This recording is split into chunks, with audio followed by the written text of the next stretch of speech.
Once upon a time, there was a young girl named Little Red Riding Hood. She lived in a small village at the edge of a big forest.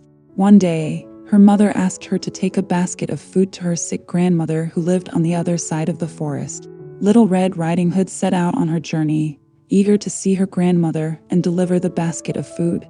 As she walked through the forest, she came across a sly wolf who asked her where she was going.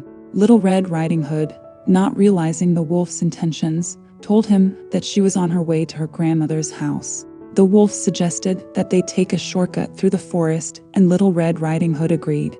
As they walked, the wolf questioned Little Red Riding Hood about her grandmother and the layout of her cottage. Little Red Riding Hood, still unaware of the wolf's evil plan, answered his questions truthfully. The wolf thanked her for the information and then scampered off into the forest. When Little Red Riding Hood finally arrived at her grandmother's cottage, she was shocked to find the wolf there, disguised as her grandmother. The wolf asked Little Red Riding Hood to come closer and sit in a chair by the fireplace. But Little Red Riding Hood was suspicious, as the voice and appearance of her grandmother seemed different. Just as the wolf was about to pounce on Little Red Riding Hood and devour her, a huntsman happened to pass by the cottage. He heard Little Red Riding Hood's cries for help and rushed inside to save her.